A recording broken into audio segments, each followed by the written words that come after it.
Valentine's day, പ്രണയിക്കുന്നവർക്കായി ഒരു ദിവസം. ഇപ്പോൾ ഈ വാലന്റൈൻസ് ഡേ എന്ന് പറയുമ്പോൾ നമ്മളിൽ പലർക്കും പല ഓർമ്മകളായിരിക്കും മനസ്സിലേക്ക് വരാം.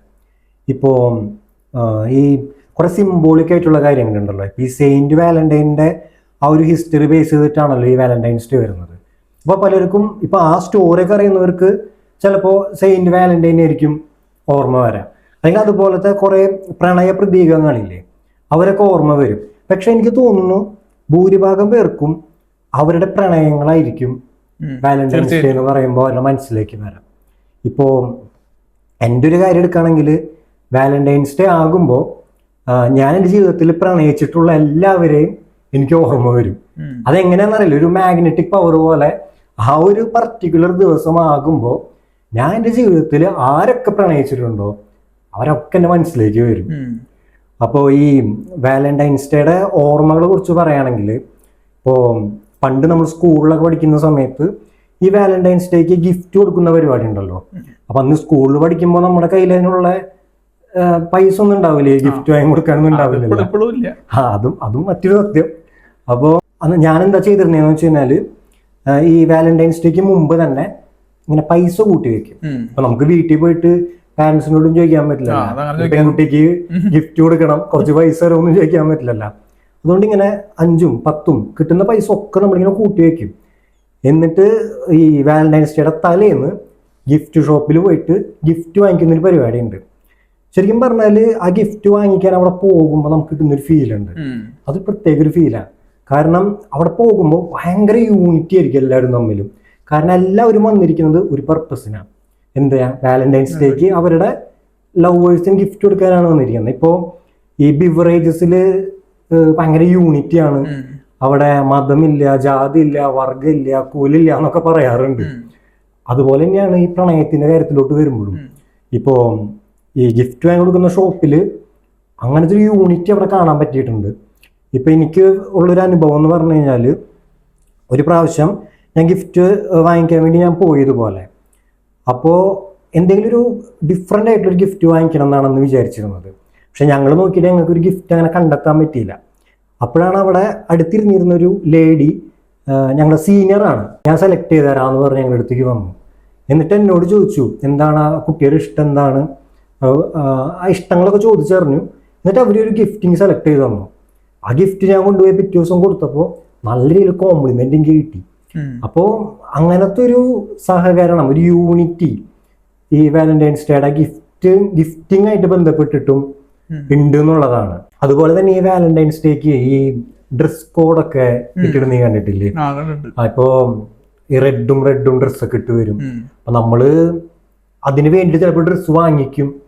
ഇനി അതല്ലാന്നുണ്ടെങ്കിൽ നമ്മുടെ കയ്യിലുള്ള റെഡ് ഡ്രസ്സ് നമ്മൾ ഒരാഴ്ച മുമ്പ് നമ്മളത് ക്ലീൻ ചെയ്ത് അത് കഴുകി അത് വൃത്തിയാക്കി വെക്കും ആ ഒരൊറ്റ ദിവസത്തിന് വേണ്ടിയിട്ട്. അപ്പോൾ ഞങ്ങളിങ്ങനെ ക്ലാസ്സിൽ ഇങ്ങനെ പിള്ളേര് തമ്മിൽ പറയും ഏതൊക്കെ പെൺകുട്ടിയാണ് റെഡ് ഡ്രസ്സ് ഇട്ട് വരുന്നത്, അത് നോക്കണം, അത് കണ്ടെത്തണം, പിന്നെ മാച്ചിങ് ഡ്രസ്സ് ഇടണം. അങ്ങനെയുള്ള പ്ലാനിങ്ങും കാര്യങ്ങളൊക്കെ ആയിട്ട് ശരിക്കും പറഞ്ഞ ഒരുപാട് നല്ല ഓർമ്മകളാണ് ഈ പഴയ വാലന്റൈൻസ് ഡേ എന്ന് പറയുന്നത്. അതുപോലെ ഈ വാലന്റൈൻസ് ഡേ എന്ന് പറയുമ്പോൾ എൻ്റെ മനസ്സിലേക്ക് പെട്ടെന്ന് വരുന്ന വേറൊരു സംഭവമുണ്ട്. ഒരു 2016-17 കാലഘട്ടം. അപ്പോൾ ആ ഒരു സമയത്ത് എനിക്കൊരു പെൺകുട്ടീനെ ഭയങ്കര ഇഷ്ടമായിരുന്നു. അപ്പോൾ എനിക്ക് ഭയങ്കര ഇഷ്ടമായിരുന്നു ആ കുട്ടീനെ. ഭയങ്കര ഇഷ്ടം എന്ന് വെച്ചാൽ ഭയങ്കര ഇഷ്ടം, സ്വന്തമാക്കണം എന്ന് തോന്നിയിട്ടുള്ളൊരു വ്യക്തിയാണ്. അങ്ങനെ ആ കുട്ടീനെ ഞാൻ പ്രപ്പോസ് ചെയ്തപ്പോൾ ആ കുട്ടി നോ പറഞ്ഞു എന്നോട്. മാത്രമല്ല അവഗണിച്ചു. നമുക്കറിയാലോ, ഇങ്ങനെ നമുക്ക് ഭയങ്കരമായിട്ട് സ്നേഹിക്കുന്നൊരു വ്യക്തി നമ്മൾ അവഗണിച്ചു കഴിഞ്ഞ് കഴിഞ്ഞാൽ അത് വല്ലാത്തൊരു ഫീലിംഗ് ആയിരിക്കും നമുക്ക്. അങ്ങനെ ഇരിക്കെ ഈ വാലന്റൈൻസ് ഡേയുടെ അന്ന്, ഫെബ്രുവരി 14 വാലന്റൈൻസ് ഡേയുടെ അന്ന് സർപ്രൈസ് ആയിട്ട് അവൾ എന്നെ പ്രപ്പോസ് ചെയ്തു. അങ്ങനെ ഞങ്ങൾ തമ്മിൽ റിലേഷൻഷിപ്പായി. കുറേ നാൾ ഞങ്ങൾ റിലേഷനിലുണ്ടായിരുന്നു. എന്നിട്ടത് ഫോർ സം റീസൺ ബ്രേക്ക് ആയി. നിനക്ക് അറിയാവുന്ന കാര്യമാണ്. അതിപ്പോൾ ആരുടെ തെറ്റ് എന്നുള്ളത് ഇവിടെ വിഷയം അല്ല. ഇപ്പോൾ എൻ്റെ ഭാഗത്തുനിന്നും മിസ്റ്റേക്കുകൾ സംഭവിച്ചിട്ടുണ്ട്. അപ്പോൾ ആ മിസ്റ്റേക്കിന് ഞാൻ ഇപ്പോൾ അവളിത് കാണുന്നുണ്ടെങ്കിൽ അവളോട് ഞാൻ സോറി ചോദിക്കുകയാണ് എൻ്റെ ഭാഗത്തുനിന്ന് വന്നിട്ടുള്ള മിസ്റ്റേക്കിന്. അപ്പോൾ ഇനി അതൊരിക്കലും നമുക്കത് മാറ്റാൻ പറ്റുന്നൊരു കാര്യമില്ലല്ലോ, കഴിഞ്ഞാൽ പോയൊരു കാര്യമാണ്. വാലന്റൈൻസ് എന്ന് പറയുമ്പോൾ എനിക്ക് ഓർമ്മ വരുന്നത് എൻ്റെ ഒരു 10ാം ക്ലാസ്സിലെ പ്രണയമാണ്, ജീവിതത്തിലെ ആദ്യത്തെ പ്രണയം. അപ്പം ഞാൻ 10ാം ക്ലാസ്സിൽ ഈവനിങ് ട്യൂഷന് പോയിരുന്നു. അപ്പം ഈ ട്യൂഷൻ ക്ലാസ്സിൽ വെച്ചിട്ടാണ് ഈ പെൺകുട്ടീനെ കണ്ടിട്ടുള്ളത്. വേറൊരു സ്കൂളിലായിരുന്നു. അപ്പം ഞങ്ങൾ ഈ ട്യൂഷൻ ക്ലാസ്സിൽ 5 പേരൊക്കെ ഉണ്ടായിരുന്നുള്ളൂ ആ ഒരു ടൈമിൽ, ആ ബാച്ചിൽ. അപ്പം ഞങ്ങളിങ്ങനെ ഒരുമിച്ചിരിക്കും, ഈ ഡൗട്ട്സ് ഒക്കെ ക്ലിയർ ചെയ്യും. നീ പോയിരിക്കും അങ്ങനെ പറയാം. പക്ഷെ അന്നൊന്നും ഒന്നും തോന്നിയിരുന്നില്ല, പ്രണയം ഒന്നുമില്ല. അങ്ങനെ ഞങ്ങൾ നോർമൽ പോലെ എന്നും കാണും, ചിരിക്കും, സംസാരിക്കും, അങ്ങനെ പോയിരുന്നത്.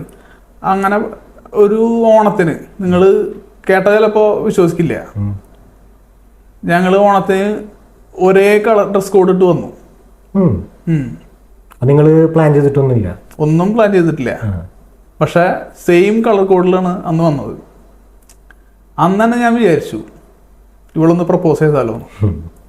ഇൻസ്റ്റന്റ് ആയിട്ട് തോന്നില്ലേ? അപ്പൊ തന്നെ തോന്നി. അന്ന് ഈവനിങ് ഞാൻ ഈ ഫംഗ്ഷനൊക്കെ കഴിഞ്ഞതിന് ശേഷം ഞാൻ രണ്ടും കൽപ്പിച്ച്, നെഞ്ചൊക്കെ ഇങ്ങനെ ഇടിച്ചിട്ട് ചെന്നത്, ഉള്ള കമ്പനി കൂടി പോവല്ല ചിലപ്പോ. അവർ രണ്ടും കൽപ്പിച്ച് അങ്ങോട്ട് പറഞ്ഞു. അപ്പോ അവളുടെ മുഖമൊക്കെ ഒന്ന് മാറി. പക്ഷെ 2-3 ദിവസം കഴിഞ്ഞപ്പോൾ ഇവള് തിരിച്ചു വന്ന് ഇഷ്ടമാണെന്ന് പറഞ്ഞു. അപ്പോൾ അതിനുശേഷം ഞങ്ങൾ ഇതുപോലെ ഞങ്ങൾ ഒരുമിച്ച് നേരത്തെ ട്യൂഷൻ ക്ലാസ്സിലേക്ക് വരാം. ഇപ്പോൾ ക്ലാസ്സുള്ള ദിവസങ്ങളിൽ ഈവനിങ് ആണ്, ശനി ഞായർ ദിവസങ്ങളിൽ മോർണിംഗ് തൊട്ടുണ്ടാവും ട്യൂഷൻ. ശനി ഞായർ ദിവസങ്ങളിൽ ഞങ്ങൾ നേരത്തെ വരും, എല്ലാവരും പറഞ്ഞേക്കാൾ മുമ്പ് വരും, ഇങ്ങനെ സംസാരിച്ചിരിക്കും. അതുപോലെ ഇടയ്ക്ക് ഇങ്ങനെ സിനിമയ്ക്കൊക്കെ പോവാം, അങ്ങനെ പുറത്ത് ഇങ്ങനെ കറങ്ങാം, അങ്ങനെയൊക്കെ ചെയ്യും. അങ്ങനെ ഇരിക്കുമ്പോൾ ഇതുപോലെ നീ നേരത്തെ പറഞ്ഞ പോലെ തന്നെ വാലന്റൈൻസ് ഡേ വന്നു. അന്ന് അവൾ എനിക്ക് നല്ല ഗിഫ്റ്റ് വാങ്ങിത്തന്നു, ഞാൻ അങ്ങോട്ട് തിരിച്ച് വാങ്ങിക്കൊടുത്തു. വാലന്റൈൻസ് ഡേനെ കുറിച്ച് ഇനി എത്ര കാലം കഴിഞ്ഞ് ആലോചിച്ചാലും എനിക്ക് ഈ ഒരു സംഗതി ആയിരിക്കും ഓർമ്മ വരാം. നമ്മളിപ്പോൾ ഈ വാലന്റൈൻസ് ഡേയുടെ ഓർമ്മകളാണല്ലോ പറഞ്ഞത്. ഇപ്പം എൻ്റെ ഓർമ്മകളും നിൻ്റെ ഓർമ്മകളൊക്കെ നമ്മൾ പറഞ്ഞു, നിൻ്റെ ആദ്യ പ്രണയം ഒക്കെ നമ്മൾ പറഞ്ഞു.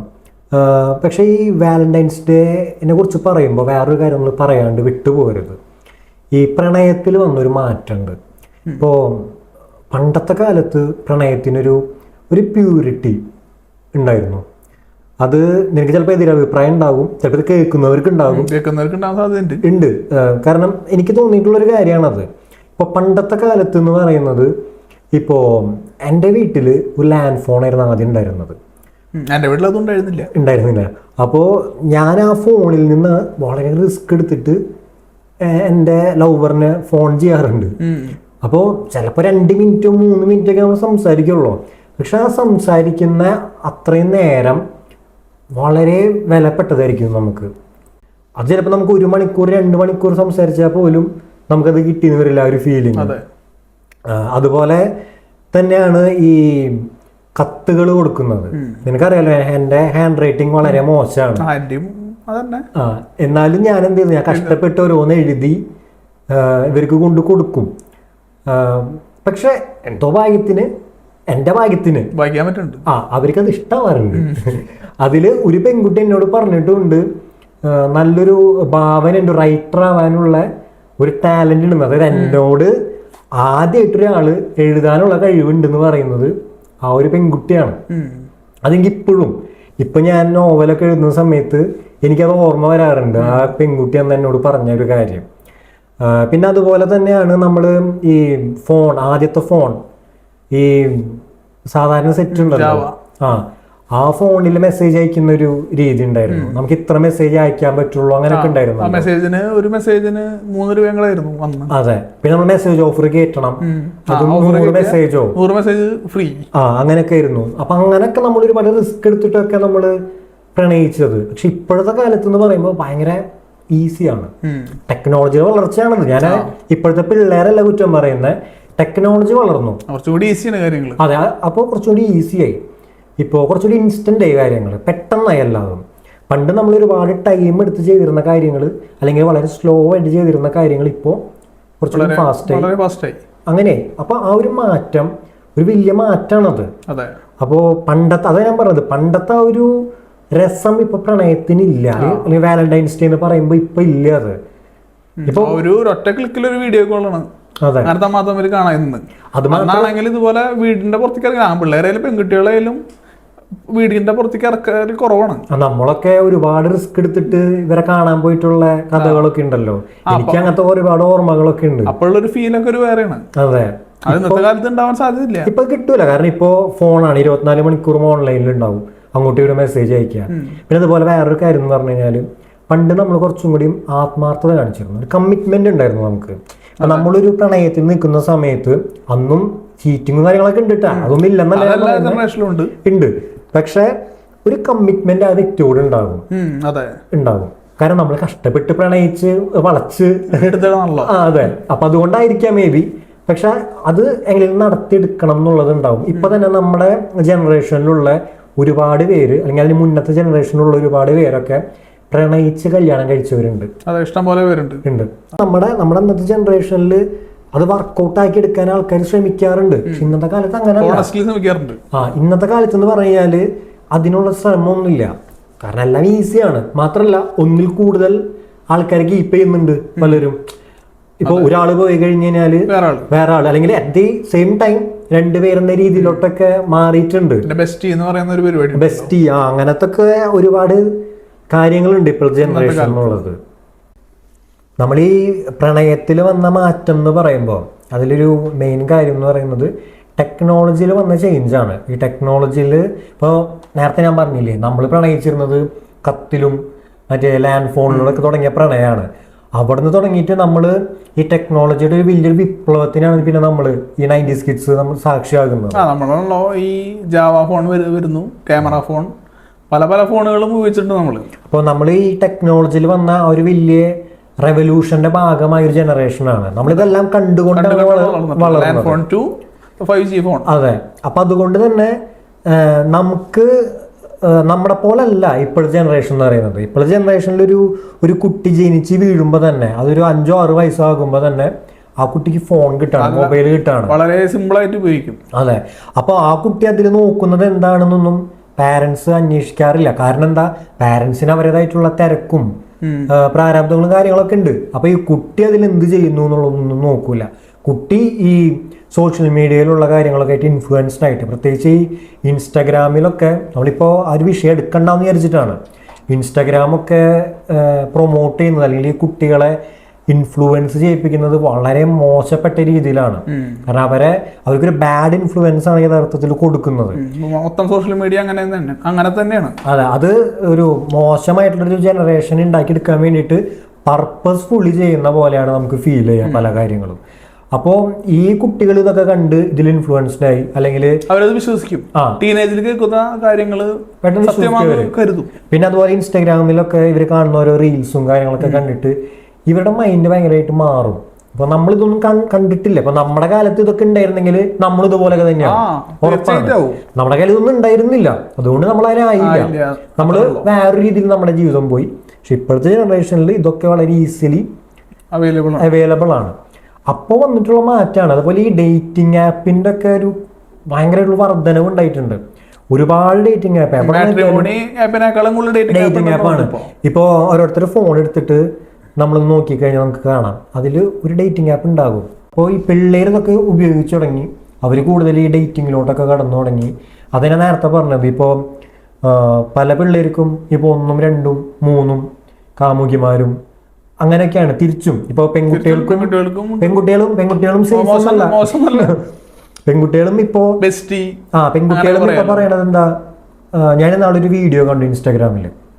അതിലൊരു പെൺകുട്ടി പറയണത്, എനിക്ക് ചെറിയ പെൺകുട്ടിയാണ്, എനിക്ക് ഒരു ലവർ ഉണ്ട്, ആദ്യ സമയം ഞാൻ അതിനും ഭംഗിയുള്ള ഒരുത്തനെ കണ്ടാൽ ഞാൻ അതിനെ നോക്കും, ഞാൻ അവനെ സ്നേഹിക്കും, ഇനി അതിനും ഭംഗിയുള്ള ഒരുത്തനെ കണ്ടാൽ ഞാൻ അവനായിരിക്കും സ്നേഹിക്കുക, അതൊന്നും ഒരു വിഷയമല്ലല്ലോ എന്നുള്ള രീതിയിൽ വളരെ ലൈറ്റായിട്ട് എന്തോ ഒരു തമാശ പറയുന്ന പോലെ പറയുന്നത്.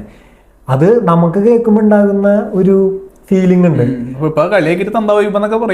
അത് പറഞ്ഞോട്ടെ, ഇപ്പൊ തന്ത വൈബെന്നാ അമ്മാവെന്നാ എന്താണെങ്കിലും പറഞ്ഞോട്ടെ.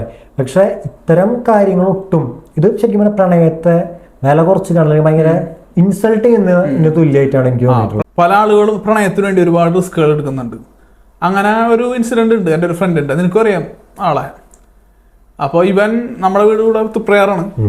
അപ്പോൾ ഇവൻ മലപ്പുറത്ത് വെച്ചിട്ടൊരു പെൺകുട്ടീനെ ഒരു കല്യാണത്തിന് വെച്ച് കാണുകയും പിന്നെ അവര് റിലേഷൻഷിപ്പിൽ അവർ ചെയ്തത്. ഇവളുടെ വീട് തിരുവനന്തപുരത്താണ്. അപ്പോൾ ഇവൻ തൃപ്രയാർ ടു തിരുവനന്തപുരം ഒരു നൈറ്റ് ബൈക്ക് ഓടിച്ച് പോയിട്ടുണ്ട് ഇവളെ കാണാനായിട്ട്. കേട്ടിട്ടില്ലേ? ആ, അപ്പൊ അത്ര അധികം റിസ്ക് എടുത്തിരുന്നു അന്ന്.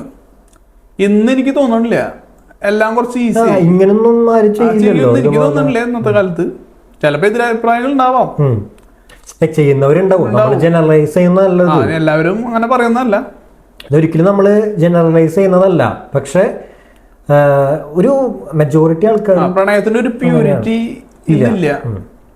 നമ്മളിപ്പോ ഈ ഒരു പ്രണയത്തെ കുറിച്ച് അല്ലെങ്കിൽ വാലന്റൈൻസ് ഡേനെ കുറിച്ചൊക്കെ പറഞ്ഞു തുടങ്ങിയ നിർത്തൂല, നമ്മൾ പറഞ്ഞുകൊണ്ടിരിക്കും. ഒരുപാടുണ്ട് ഇനിയും പറയാൻ. അപ്പോ ഇനിയും നല്ല നല്ല പ്രണയങ്ങൾ ഉണ്ടാവട്ടെ, നല്ല പ്യൂരിറ്റി ഉള്ള പ്രണയങ്ങൾ ഉണ്ടാവട്ടെ, അതെ, അങ്ങനത്തെ നല്ല നല്ല പ്രണയങ്ങൾ ഉണ്ടാവട്ടെ. ഇനിയും ഒരുപാട് പ്രണയകഥകൾ നമ്മൾ കേൾക്കട്ടെ. നമ്മൾ തന്നെ ഇനിയും ഇത്തരം വിഷയങ്ങൾ സംസാരിക്കണം എന്നാണ്. നമ്മളും പല പ്രണയത്തിലും ഭാഗമായിട്ടുണ്ട്. അതെ, ഒരുപാട്. എനിക്ക് തന്നെ ഒരുപാട് കഥകൾ ഇനിയും പ്രണയത്തെ കുറിച്ച് പറയാനുണ്ട്. ഞാനൊന്നും ഇവിടെ പറഞ്ഞിട്ടില്ല ഇതുവരെ. ഇനി ഒരുപാട് കഥകൾ, നിനക്കറിയാവുന്ന കഥകളൊക്കെ തന്നെയാണ് ഭൂരിഭാഗ കഥകളും. അതൊക്കെ പറയാനും ഡിസ്കസ് ചെയ്യാനൊക്കെ നമുക്ക് ഇനി ഒരു അവസരം ഉണ്ടാവട്ടെ.